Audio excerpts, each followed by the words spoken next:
Tuan Aziz dan Sri kalau ada, Timbalan Datuk Ni, Tuan Imam, Tuan Bilal, AJK, Datuk-Datuk, Datin-Datin dan sedang hadirin sekalian. Alhamdulillah kita bertemu lagi untuk sesi pengajian kita ini, terutamanya akidah. Terlalu banyak isu-isu semasa yang saya rasa saya tak nak sentuh lah. Terutamanya kejadian-kejadian jenayah di sekolah-sekolah. Yalah, terlalu banyak je saya tak nak komen hal itu. Cuma sebagai pendahuluan hari ini, bab akidah ini pun akidah juga. Tapi ini satu hal, sebelum saya masuk kepada sifat wahdaniyah yang saya sebut pada minggu lepas, saya akan huraikan sifat itu setelah kita membicarakan sifat wujud dengan lama hari itu.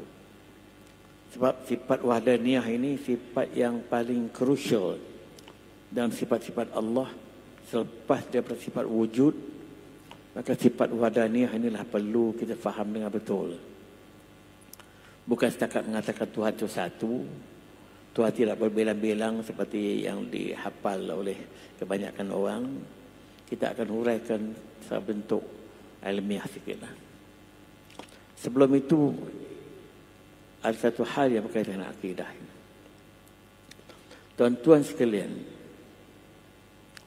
perkara akidah ni benda-benda yang dipanggil benda ghaibiyat. Benda-benda yang ghaib.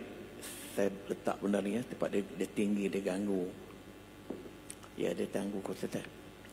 Benda ghaibiyat, benda ghaib, benda yang kita tak nampak tengok. Percaya kepada Allah, percaya kepada malaikat, percaya kepada kitab-kitab, percaya kepada Rasul, percaya pada hari kiamat, percaya pada untung baik, untung jahat.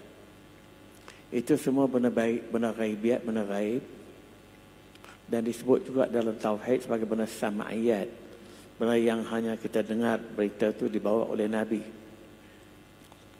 Jadi, isunya begini. Benda iman ini kita kena percaya dengan hati. Kita kena mengaku dengan mulut. Dan kita kena buat dengan perbuatan. Percaya tak percaya dengan sesungguhnya. Bukan percaya tapi tak yakin.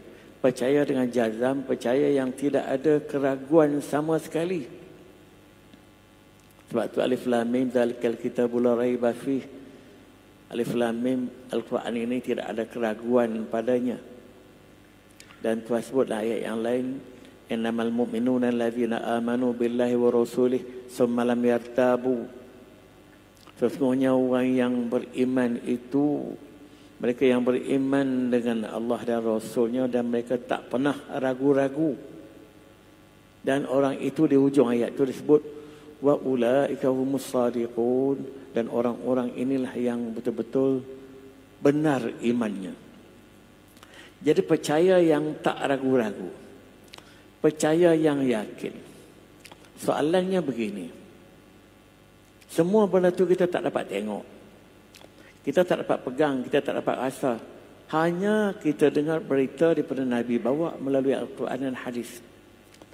Bagaimana untuk memastikan orang yang kononnya beriman itu dia betul-betul percaya dan dia yakin.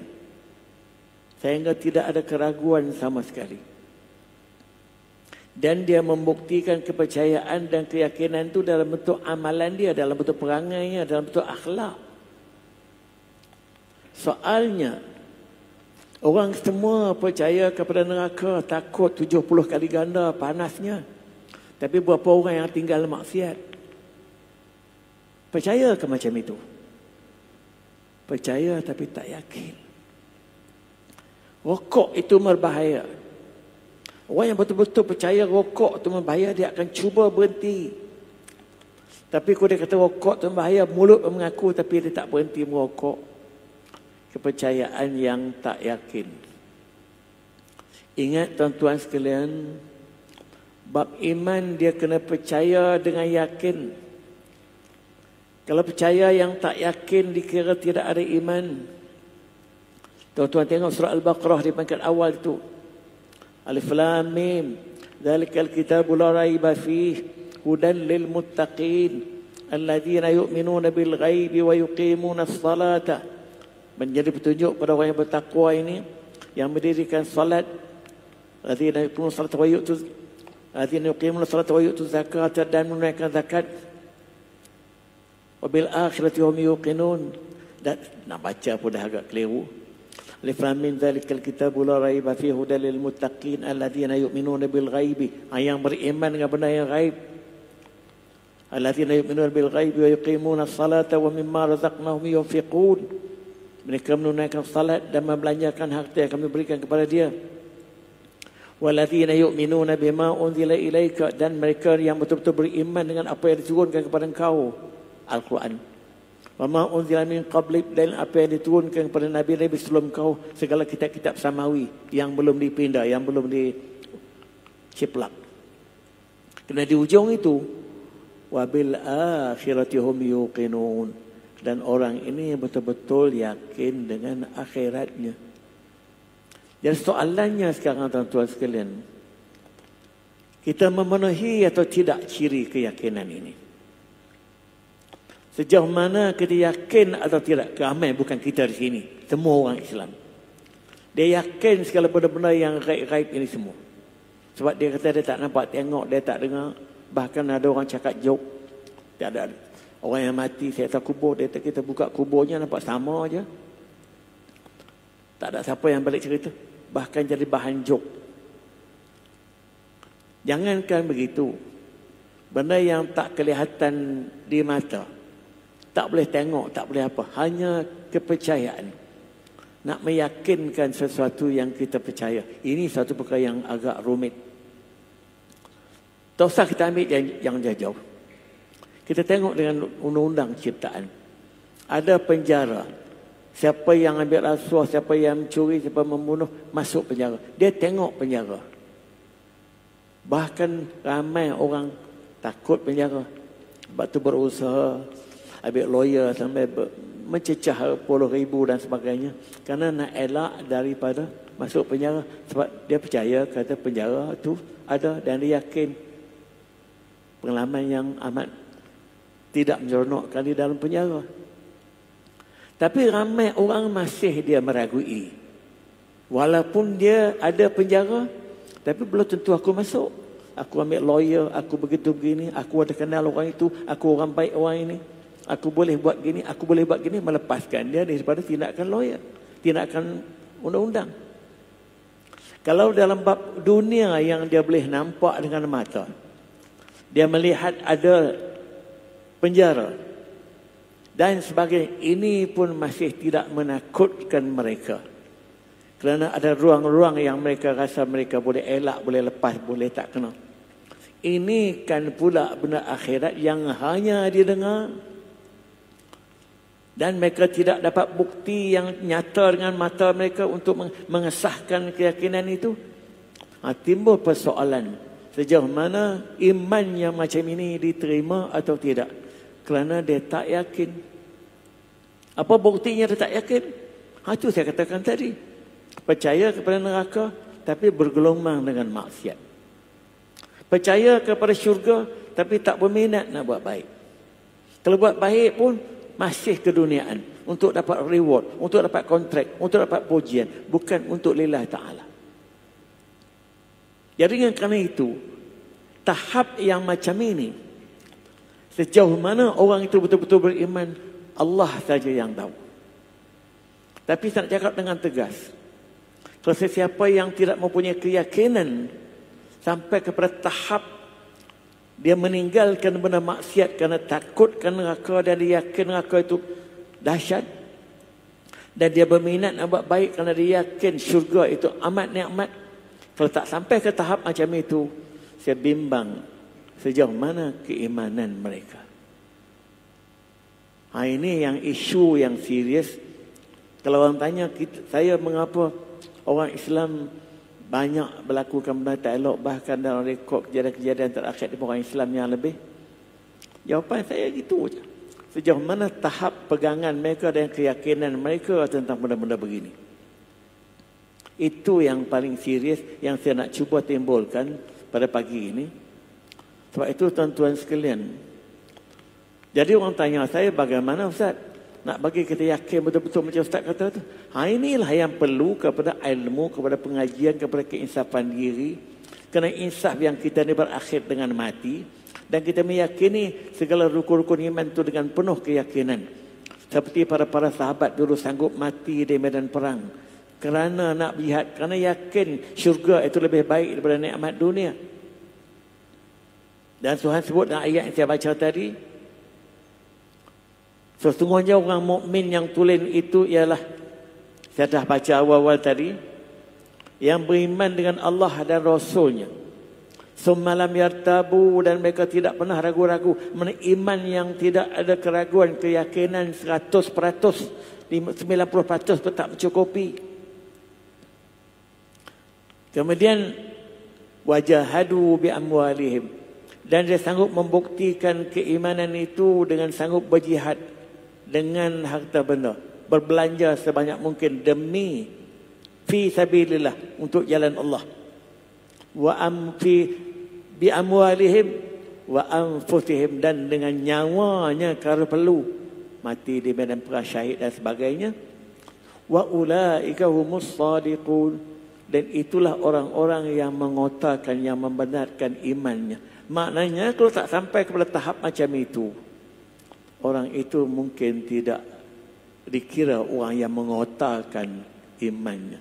Sebab tu orang kata janji itu mudah, nak tunai janji itu payah. Tunai itu mengotakkan janji. Ini contohnya, sebab kata janji mudah, nak tunai janji susah. Sebab tunai janji itu ialah dia bertanggungjawab. Jadi mengaku percaya itu mudah dengan mulut. Hati pun dia kata dia percaya. Siapa yang tahu? Tuhan yang tahu. Buktinya ialah perangai dan amalannya. Sebab itu dalam komponen iman ada 3 ini. Ini pendapat jumhur, pendapat majoriti ulama. Percaya dengan hati, seperti Abu Bakar percaya kisah Isra' Mi'raj. Mengaku dengan mulut, mengucap dengan elok sempurna. Kalau percaya dengan hati pun, kalau tak mengaku dengan mulut pun tak diterima, seperti bapa saudara Nabi Abi Talib, orang tak pernah dengar dia mengucap. Maka di segi fiqh kata kita tak boleh iktiraf dia sebagai orang beriman di dunia. Di akhirat itu pulang pada Tuhan. Tuhan yang tahu. Kemudian diikuti dengan perbuatan, amalan. Amalan ini yang menjadi bukti tentang tahap keimanan dia. Kalau amalan bercanggah dengan apa yang dia lafazkan dengan hatinya, itu tidak dikira beriman. Sebab itu tuan-tuan tengok gandingan ayat beriman dengan amal yang saleh dalam Al-Quran, terdapat lebih 70 tempat. Orang yang beriman dan buat amal saleh. Amanu wa amilus salihat. Secara plural. Secara singular, amana wa amila salihat. Dia beriman dan dia buat baik. Maka dengan sebab itu, apabila kita mengaku beriman dengan hati dia yang tahu, mulut, tapi perbuatan tidak, ini dalam fiqh, dalam tauhid dikira fasik. Saksi pun kalau fasik tak sah jadi wali. Mengaku dengan mulut beriman, hati kata mengaku tapi tak buat. Tidak ada uzur apa-apa. Sebaliknya kalau dia buat elok sempurna, dia mengaku dengan mulut, hati tak percaya, munafik. Jadi kita nak masuk dalam kumpulan mana ni? Maka kumpulan yang tulen imannya seperti yang disebut tadi. Mengaku beriman, hati beriman, diikuti dengan tingkah laku yang mengikuti kehendak iman tadi. Satu hadis sahih, laisal imanu bitamanni wat tahalli. Iman itu bukan satu angan-angan, bukan satu cita-cita, dan bukan satu hiasan yang boleh kita ambil letak di dinding, letak kalimah Allah, letak ayat kursi. Bukan setakat itu iman.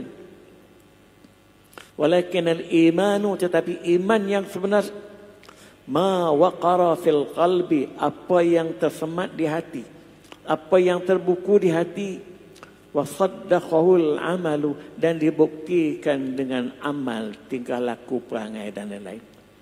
Jadi maksud saya mengungkapkan pendahuluan itu pagi ini tuan-tuan sekalian. Saya selalu bertanya-tanya, nasib orang Islam yang berbagai-bagai ini, adakah mereka memenuhi ciri-ciri ini? Ini yang sebab tu kalau orang tanya, mengapa orang Islam mundur? Mengapa orang Islam berpecah belah? Mengapa orang Islam begitu, orang Islam begini? Semua sifat-sifat negatif milik orang Islam. Kerana soalan saya, betul-betul atau tidak mereka berada di atas kehendak iman? Iaitu cakap serba bikin. Cakap dan buat macam tu. Ya ayyuhallazina amanu lima taqulu ma la taf'alun. Wahai orang yang beriman, mengapa kamu bercakap tetapi kamu tak buat? Kabura maqtan 'indallahi an taqulu ma la taf'alun. Amat dibenci dan amat dikutuk di sisi Allah kalau kamu bercakap tapi kamu tak buat. Itu ayat Quran yang sahih-sahih semuanya. Jadi kita berada di mana? Maksud kita ni orang yang tidak bersikap demikianlah. Sebab itu tuan-tuan sekalian, mempraktiskan Islam ini komponen penting di dalam iman. Kalau kita beriman tapi kita tak buktikan keimanan, susah. Macam orang bercinta lah. I love you, you love me, darling, 1000 kali satu hari. Tapi bukti apa tak ada.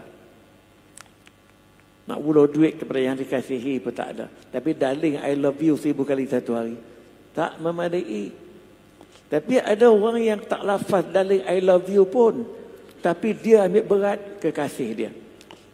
Apa yang berlaku pada kekasih itu semua dia ambil tahu. Duit tak ada, dia belanja. Ini waktu orang berkenalan zaman-zaman muda dulu macam itu. Dia buktikan ketiada cinta. Walaupun mulut tak terkeluar, I love you, you love me. Maka dia percayai, terus jadi jodoh. Takat darling, I love you saja. Lidah tak bercabang, lidah tak bertulang. Ini hal-hal dunia pun. Mempraktiskan apa yang kita percaya. Mempraktiskan apa yang kita ucap itu penting. Ini kan benda akhirat yang tak boleh kita tengok, tak boleh kita pegang, tak boleh kita rasa, tak boleh kita begitu. Lagi-lagi payah untuk orang nak yakin betul-betul. Percaya. Tapi ada istilah percaya yang tak yakin. Jadi kalau kita tergolong wal'ayazubillah dalam kumpulan percaya yang tak yakin ataupun tak berapa yakin atau tak sungguh-sungguh yakin, berbahaya tuan-tuan sekalian di segi akidah. Wal'ayazubillah. Ini yang saya nak katakan, ini bab iman yang tak boleh dikompromi sama sekali. Sedikit pun tak boleh kompromi bab iman. Qul huwallah. Termasuk kuliah bab ibadat. Bab kita melakukan amal ibadah ni ada kompromi. Uzur, tak boleh pergi Mekah, duit banyak sangat, tak apa. Tak boleh puasa, gastrik, tak apa. Nak keluar zakat pun pendapatan tak cukup, tak apa. Tapi betul-betul punya uzur. Tapi hati tak boleh.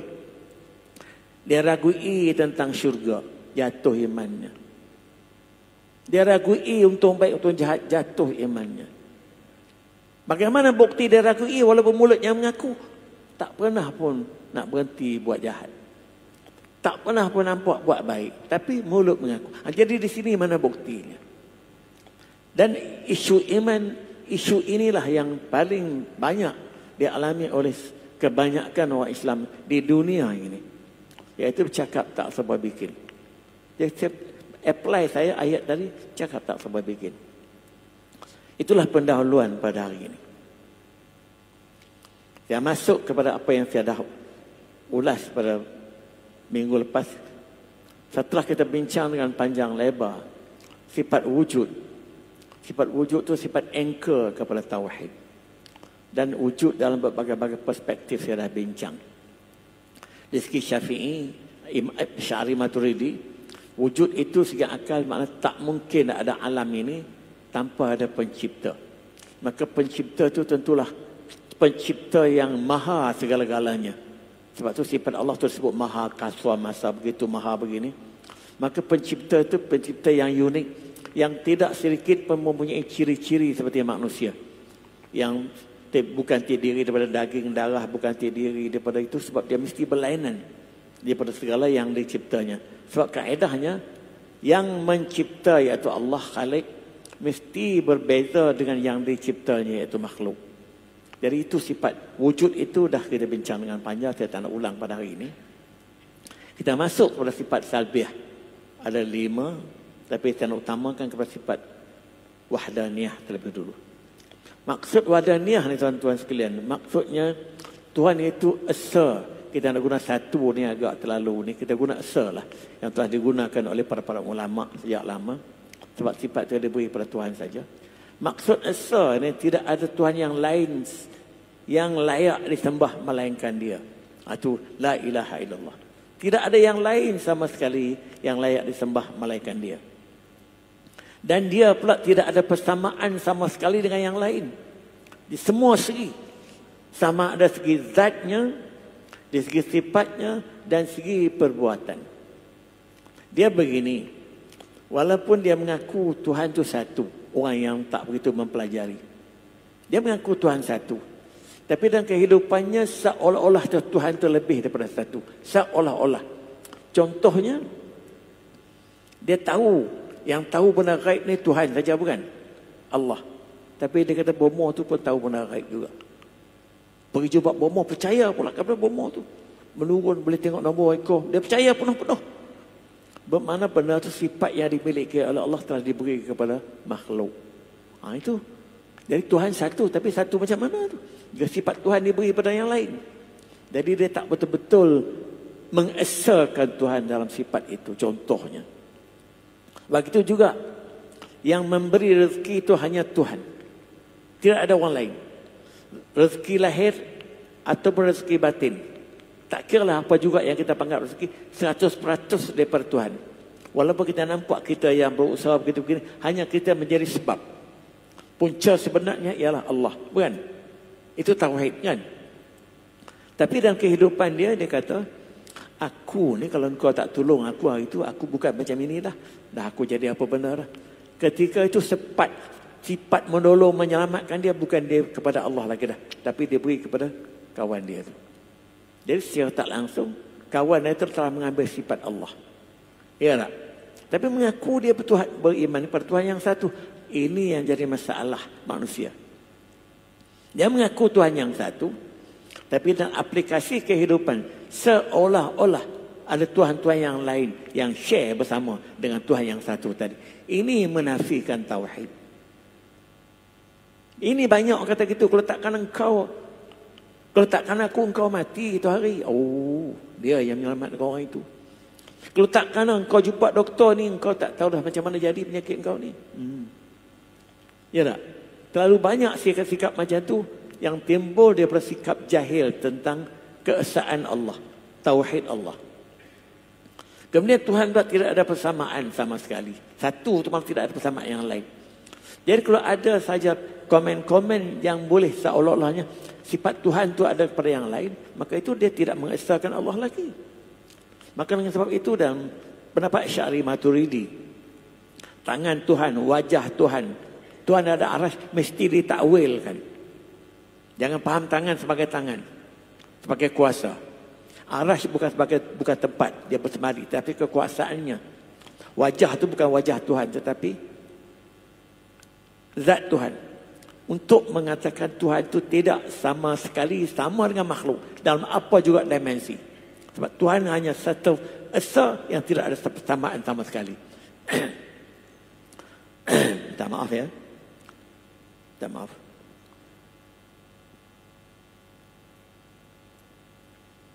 Sebab itu Asy'ari Maturidi menolak pegangan satu pahaman, saya tak nak sebutlah pahaman itu, yang nak mentafsirkan Tuhan itu ada tangan, Tuhan itu ada arasy, Tuhan itu ada wajah, tetapi dia kata hanya tak sama dengan wajah makhluk, tak sama dengan tangan makhluk. Tetapi mereka masih menganggap Tuhan ada tangan, cuma tak sama saya dengan makhluk. Jadi masih timbul. Ini pendapat ni kalau salah tafsir dia akan jadi pendapat Mujassimah. Sebab keesaan Allah tadi yang tidak boleh dibanding sama sekali dengan sebarang ciri-ciri yang ada pada makhluk. Apa saja yang kita terbayang benda itu yang boleh dibandingkan dengan Allah akan berlaku unsur menjejaskan keesaan Allah. Ada orang tanya, tak di atas, tak di bawah, tak kanan, tak kiri. Tak apa lagi. Tak berjisim, tak bertempat. Nak fikir macam mana Ustaz tu? Ada orang tanya saya macam tu. Saya tanya dia, yang awak nak fikir macam-macam mana tu sebab awak tu fikir. Nak percaya ni mesti kita nampak benar. Boleh bayangkan begitu. Besar, kecil. Baru kita boleh nak bayangkan macam mana. Ada? Kalau tak termasuk dalam begitu, dia kata tak termasuk dalam anggota yang 7. Jadi maka dia tak boleh nak fikir macam mana. Cara pemikiran awak ni, pemikiran yang terkeluar daripada landasan tauhid. Kita hanya diminta, Tuhan itu tidak ada persamaan sama sekali dengan segala sifat yang baru miliki. Kalau kita ni bertempat, Tuhan tak ada. Kita ni ada sifat panjang pendek, Tuhan tak ada. Kita ni tak di kanan kiri, Tuhan tak ada. Maka apabila semua kita yakin begitu, itu makna kita mengenali Tuhan. Bukan makna nak kena Tuhan kalau dia tak di kanan, tak di kiri, macam mana? Soalan tu dah tak betul. Faham tak? Sebab nak mengatakan dia esa sebab dia hanya macam tu, tidak ada yang lain, tentu dia berlainan dalam semua aspek dengan makhluk. Kalau masih ada persamaan macam mana, itu bukan Tuhan. Itu maksud satu di segi zat Tuhan. Mana diri Tuhan tadi tidak ada dua, tidak ada tiga. Maka ini menolak Trinity, menolak berbagai-bagai agama yang ada Tuhan baik, Tuhan jahat. Yang menolak juga Tuhan itu terjelmaan daripada matahari, berbagai-bagai. Dan sifat wahdaniyah inilah sifat yang betul-betul unik, yang hanya ada di dalam akidah Islam yang tepat. Agama-agama lain sifat wahdaniyah ni agak kabur penyerian dia. Sehingga Trinity pun apabila ditanya mengapa Tuhan mesti ada anak, sebab Tuhan tu pihak Padri enggan menjawab. Tuan-tuan tengok dalam viral, dalam video. Sebab dia tak boleh nak hurai konsep itu. Nak urai macam mana benda tu ciptaan manusia. Jadi itu ciri yang Tuhan itu satu dari segi zat. Maksudnya tidak ada Tuhan lain yang menyamai dia, yang sama dengan dia, dan hanya dia saja yang layak dipanggil Allah, Tuhan. Itu yang terjelma dalam la ilaha illallah. Itu dari segi zat Tuhan, dari segi diri Tuhan kita sebut. Satu dari segi sifatnya. Sifat maha kuasa, maha mendengar, maha mengetahui. Hanya sifat-sifat itu dimiliki oleh Allah saja. Walaupun ada orang lain, ada makhluk lain boleh mendengar, ada kuasa, tapi tak sama dengan mendengar Allah. Kekuasaan manusia dia bergantung pada alat, teknologi. Kekuasaan Allah tidak memerlukan semua. Innama amruhu idza arada syai'an an yaqula lahu kun fayakun. Surah Yasin. Urusan Tuhan ini apabila dia nak melakukan sesuatu, memari dia kata, jadi. Tak payah ada alat teknologi, tak payah ada masuk makmal, tak payah benda itu semua. Itu makhluk. Itu maksud satu pada sifat. Jadi jangan sama sekali sifat-sifat Allah tu cuba dibandingkan atau ada sifat lain yang menyaingi sifat Allah. Sebab tu orang pernah tanya saya secara joke, walaupun joke bahaya soalan ni. Mana lebih kuat Ustaz antara US dengan Tuhan? Allah lah. Dia kata US yang menguasai dunia, yang boleh membuat macam-macam Israel. Jadi Tuhan orang Islam dia pergi ke mana tak tolong orang Gaza. Soalan ni soalan syirik. Soalannya Tuhan Allah yang kita beriman tu milik orang Islam saja. Mengapa tak tolong orang Gaza? Mengapa tak tolong Palestin? Biar Israel dan juga US hancurkan semua. Bermakna US dan Israel itu lebih kuat daripada Allah yang kita beriman ini. Itu pendapat cakap orang yang jahil. Apa boleh buat? Sebab benda ni benda-benda begitu jadi bahan bualan, bahan joke, bahan mainan. Bermakna kita kena yakin satu segi sifat ini. Sifat-sifat Allah tu walaupun bunyi macam ada sifat makhluk, misalnya berkuasa, Tuhan itu kaya, Tuhan itu mengetahui. Makhluk pun ada tetapi tak sama. Mengetahui Tuhan tidak seperti kita mengetahui. Allah itu berkuasa, tak perlu dalam sebarang alat dan lain-lain. Itu sifat Allah satu dari segi sifat. Lagi satu, ini pendekatan Asy'ari Maturidi ini. Dia bahagikan wahdaniyah itu kepada 3 dimensi. Satu dari segi zat, satu dari segi sifat, dan satu dari segi perbuatan. Yang ketiga, satu dari segi perbuatan ni, dalam tafsiran tauhid, perbuatan-perbuatan yang memberi kesan, yang memberi bekas, yang memberi impak, hanya perbuatan Tuhan saja, bukan perbuatan baru. Misalnya begini, saya berikhtiar nak bagi sihat, saya naik basikal, saya berjogging, saya exercise, itu perbuatan saya. Faham? Tapi yang menyihatkan perbuatan Tuhan. Jangan kita yakin kerana aku berjogging, kerana aku exercise, kerana aku jaga makan, itulah yang menyihatkan aku. Tak betul. Allah yang menyihatkan kita. Sebab banyak ada orang mati di padang tenis. Orang mati, pakar diet pun mati. Pakar penyakit kanser pun dia mati. Bermakna mematikan, menghidupkan, menyihatkan, mengenyangkan perbuatan Tuhan. Walaupun pada lahirnya nampak kita yang buat. Faham? Jadi apa kena mengena dengan perbuatan kita? Kita sihat, nak bagi sihat, kita makan ubat. Kita minum air, kita exercise. Kemudian kita nak baik kaya pula, kita berusaha dan sebagainya. Apa peranan perbuatan itu? Kalau semua perbuatan Tuhan, tunggu je lah. Air itu naik sendiri kepada mulut saya. Sihat sendiri, tak payah jaga makan ubat, tak payah berjogging. Tunggu, sebab semua perbuatan Tuhan. Ini lagi satu, salah. Ini kena mengaji bab qada qadar. Nanti saya akan ajar sini. Sebab dalam pemahaman qada qadar, segala-gala yang berlaku itu penentuan Tuhan. Tuhan tak nak, tak jadi. Tuhan nak, Tuhan jadi. Kaitannya dengan sebab musabab yang Tuhan bagi, yang kita panggil law of nature. Jadi, dah doktor kata nak bagi sihat ni, kita kena exercise, kena makan, jaga. Itu Tuhan telah meletakkan hukumnya begitu. Faham tak? Nature Tuhan buat, pergerakan badan kita ni membantu. Jadi bila kita buat begitu, dengan izin Allah, insya-Allah Allah menyihatkan kita. Jadi, kaitan amal kebajikan yang kita buat, kaitan usaha yang kita buat untuk berjaya, kaitan kita exercise, kita makan ubat, bukan itu yang memberi kita sihat. Allah tetap yang memberi, tapi kita tidak lebih kita berusaha kerana Allah meminta kita berusaha. Tapi kalau kita tak berusaha, tak payah, aku tak payah usaha dah, sebab Allah yang menjadikan aku dia kaya atau senang, jadi nak usaha apa-apa. Ada, saya berjumpa dengan beberapa orang waktu saya di kampung dulu. Apabila dia susah, dia ni diletih oleh isterinya. Dia kata, aku dah Tuhan takdir macam ni, dah aku nak jadi pemalas. Nak buat macam mana? Dia kata, Tuhan takdir dah jadi pemalas. Jadi dia pun tak berusaha lah. Jadi soalan dia, mana kamu tahu yang Tuhan takdirkan kamu jadi pemalas? Itu satu hal lagi. Jadi dia memberi alasan-alasan untuk mengiyakan apa yang dia buat. Jadi kaitannya antara perbuatan kita dengan perbuatan Tuhan. Tuhan yang memastikan benda itu berjadi atau tidak. Tapi kita tidak lebih daripada berusaha dan berikhtiar. Itu peranan manusia. Sebab Tuhan bagi hukum alam begitu. Makan mengenyangkan. Tiba-tiba dia tak makan, nak bagi kenyang automatik sebab Tuhan bagi kenyang. Tak betul lah. Tuhan bagi berbagai-bagai rezeki di muka bumi untuk kamu makan. Kulu washrabu wala tusrifu.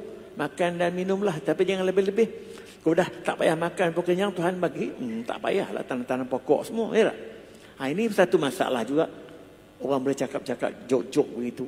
Jadi kaitan antara usaha kita dengan hasil benda itu, dua perkara yang berlainan.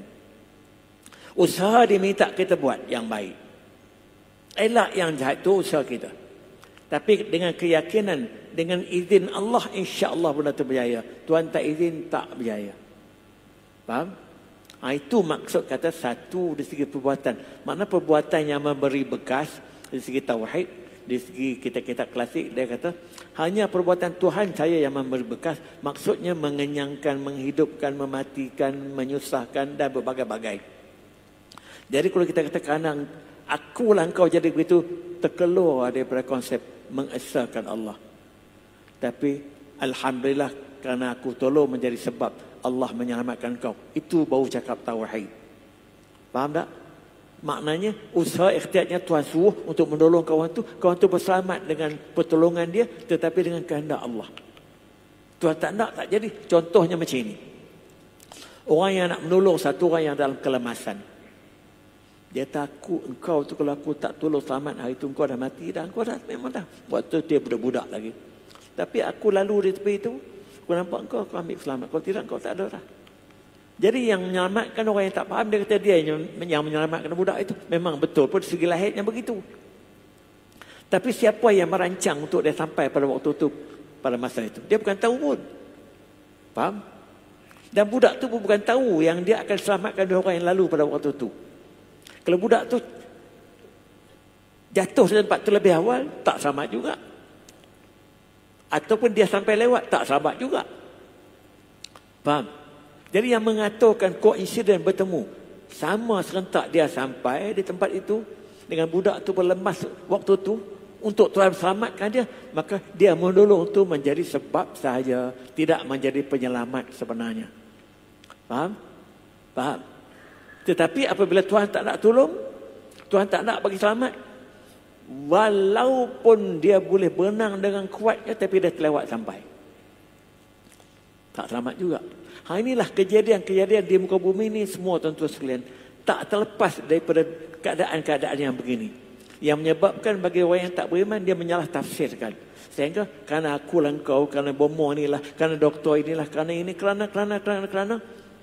Di segi amal ibadah pun benda itu salah, sebab kita tak boleh keranakan kepada baharu, dan di segi tauhid pun salah.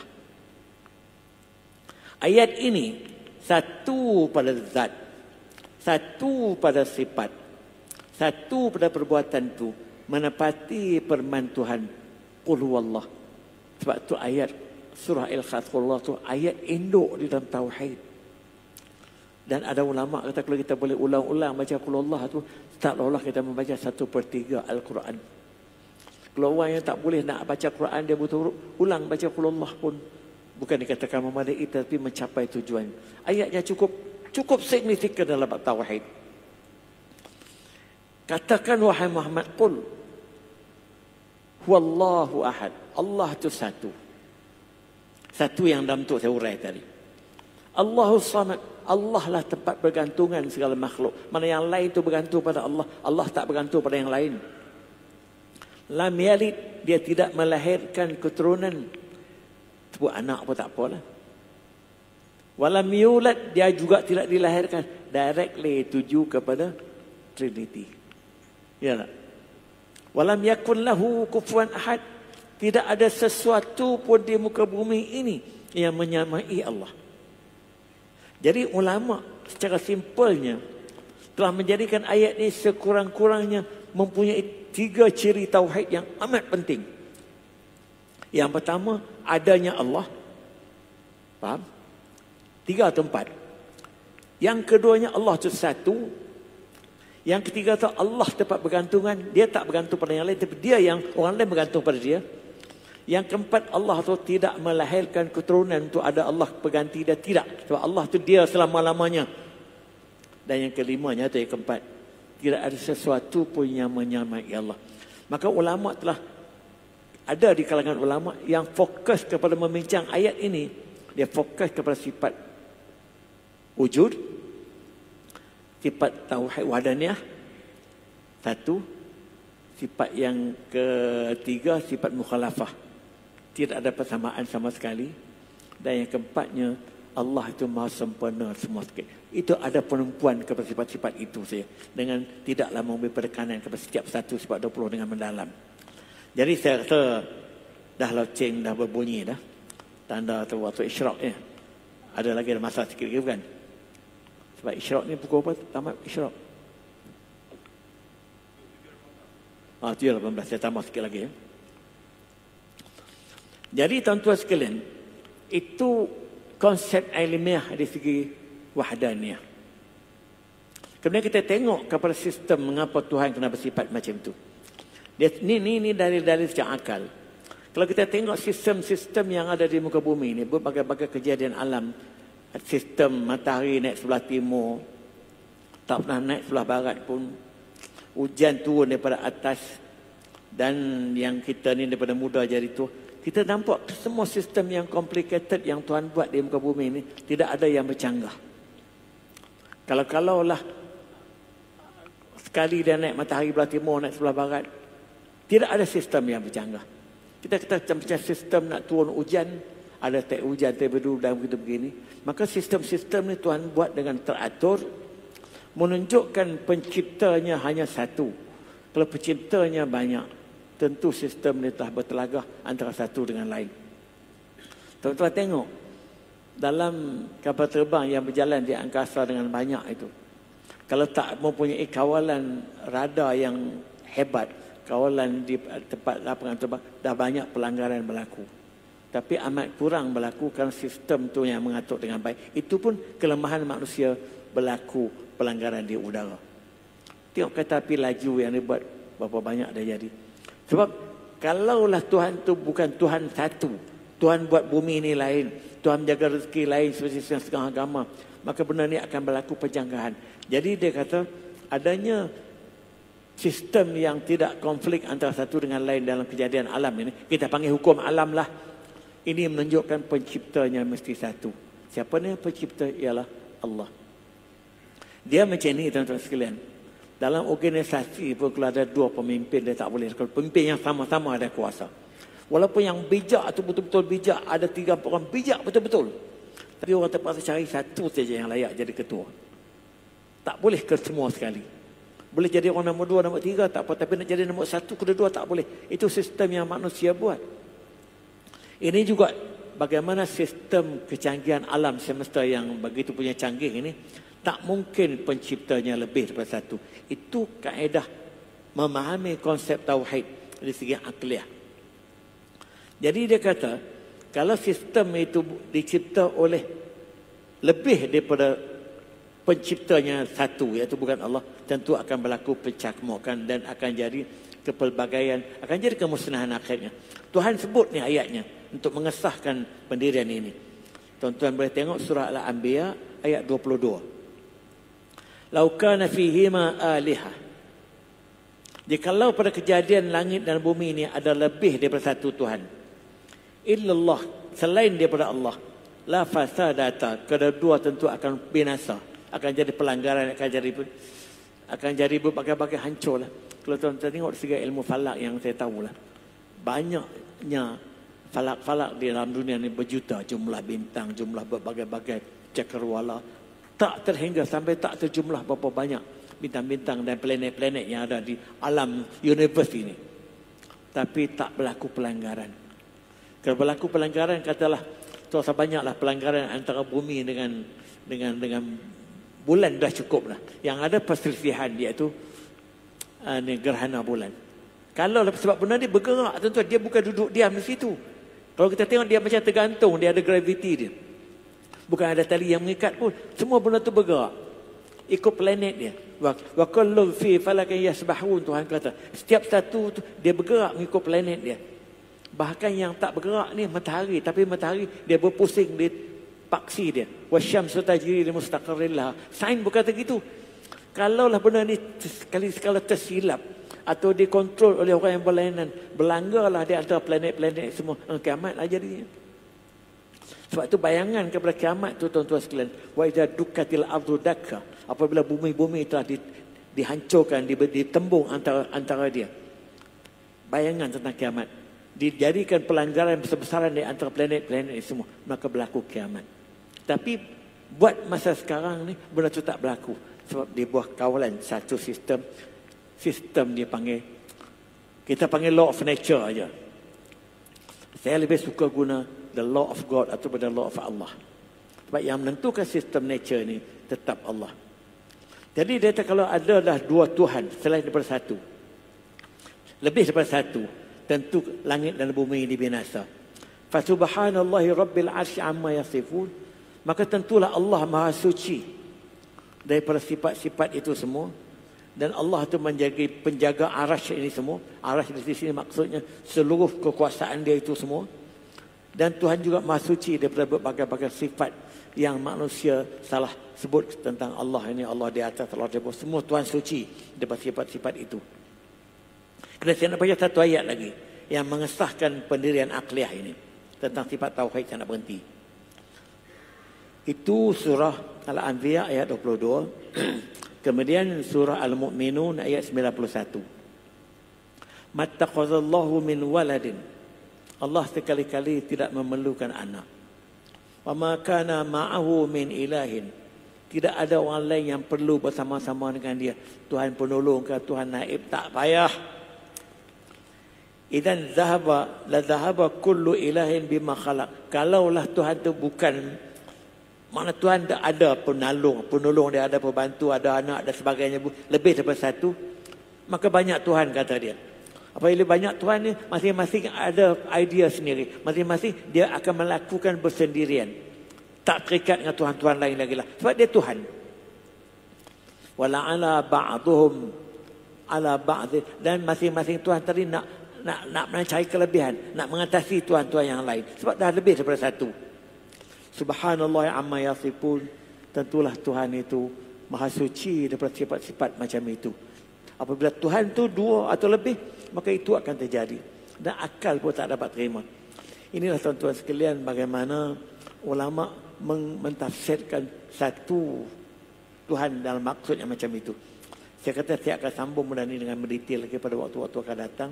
Panjang lagi kisah-kisah tentang wahdaniyah ni kita akan tengok. Tentang sifat ini yang tuan-tuan sekalian nak menjamin yang kita panggil kalimah la ilaha illallah, kalimah tauhid. Kalimah mengesahkan Allah. Kalau kita tidak berada dalam seperti kehendak tauhid yang saya telah ulaskan itu, yang saya akan sambung ulasannya lagi, kita tidak berada di atas kalimah tauhid. Sebab tu saya katakan walaupun ditahlil 1000 kali, tapi apabila mari dalam ujian hidup, bukan engkau lah aku selamat. Kalau tak kena doktor ni kau dah mati dah. Tapi tahlil sehari 1000 kali. Ini saya katakan dia tak menghayati konsep tauhid yang dikehendaki di dalam la ilaha illallah. Sebab itu saya cakap dengan tegas ni. Tuan-tuan memahami konten dan kehendak la ilaha illallah.